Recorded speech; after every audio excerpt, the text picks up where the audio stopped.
हाय, मेरा नाम वंदना सक्सेना है। मैं एक स्कूल की प्रिंसिपल, एक लीडरशिप ट्रेनर और एक बहुत एक्सपीरियंस टीचर हूँ। इस वीडियो में मैं आपके साथ बात करूँगी about conflict resolution, strong minds, strong solutions. Schools हम सब जानते हैं बहुत डायनामिक एटमॉस्फेयर होता है। जैसे जैसे स्कूल की ग्रोथ होती चली जाती है, रोल्स एंड रिस्पॉन्सिबिलिटीज़ को रीडिफ़ाइन करना पड़ता है, कुछ अलग किस्म से उनको ढालना पड़ता है। लेकिन वहाँ पर आती है एक बहुत बड़ी प्रॉब्लम, स्ट्रॉन्ग माइंड्स कॉन्फ्लिक्ट। अब हमें इस सिचुएशन में क्या करना होगा? सबसे पहली बात, private conversations with the two people who are in conflict. अलग बैठ जाइए, उनकी बात सुनिए, ध्यान से सुनिए, बीच में इंटरप्ट नहीं करना है, अपनी जजमेंट्स हमने बिल्कुल नहीं देनी है।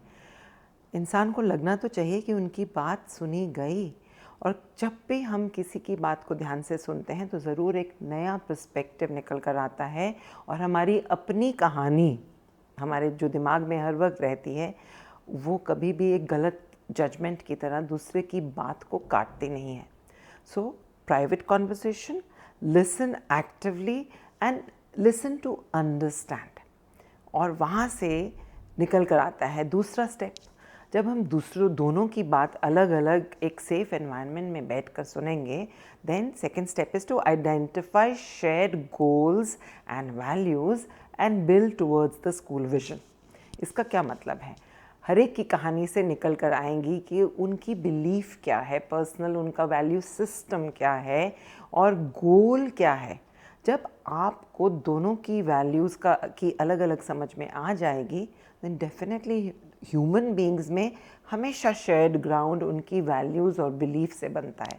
Then even if you find one simple common ground, उसको ले लीजिए and then think through how to build it towards the school's vision.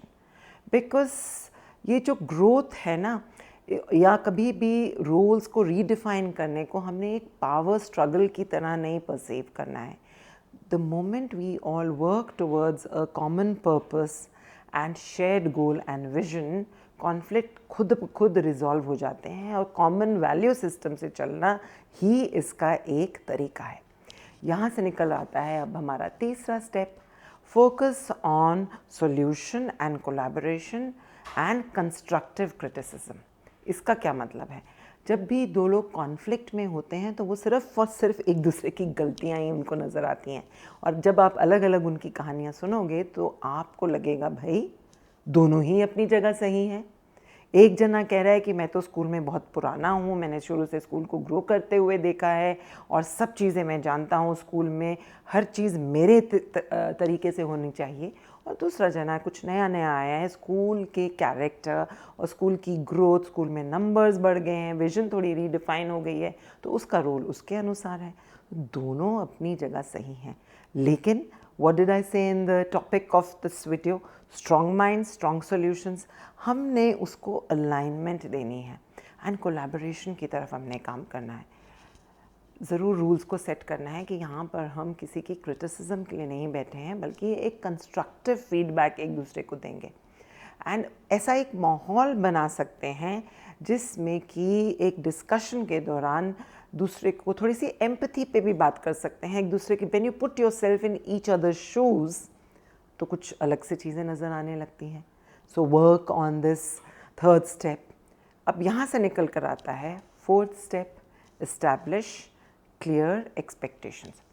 Confusion often times is results in conflicts.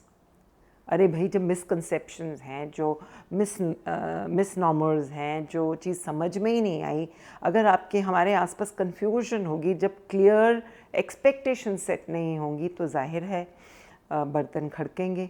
जाहिर है सब अपने आप को अलग अलग दो ट्रैक पे रेल चलती चली जा रही है, लेकिन ट्रेन ने तो एक ही जगह पहुंचना है।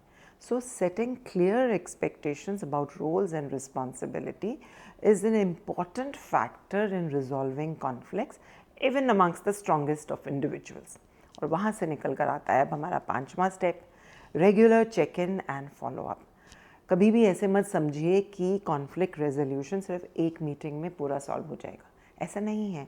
Conflict resolution is about changing mindsets of people, and that is a journey of a lifetime, trust me. So as a school leader, regular check-ins and follow-up with both the individuals are important. And once you do that, you can actually mediate their way into thinking, and at least if not thinking similarly, एक common goal की तरफ ज़रूर वो काम करते हुए पाए जा सकते हैं. और वहाँ से निकल कर आता है छठा स्टेप, और वो बहुत ज़रूरी है, डॉक्यूमेंट कर लीजिए किसने किस समय क्या कहा, and common agreement through documentation is likely to cause less confusion at the end, and even the biggest of conflicts can get resolved with that. So जैसे जैसे स्कूल की ग्रोथ होगी, रोल्स एंड रिस्पॉन्सिबिलिटीज़ रीडिफाइन होंगी, schools में नए systems उभर कर आएंगे. एंड स्कूल ऐसी कम्युनिटी होती है जहाँ पर हमको सिस्टम्स अपने आप काम करते करते बनाते रहना पड़ता होता है, और जितनी तेज़ी से स्कूल बढ़ेगा उतनी तेज़ी से कॉन्फ्लिक्ट्स भी अराइज करेंगे. But creating a culture of mutual respect and understanding through strategies of conflict resolution can give absolutely superb results, and they can be harmony in working, which is a joyful one.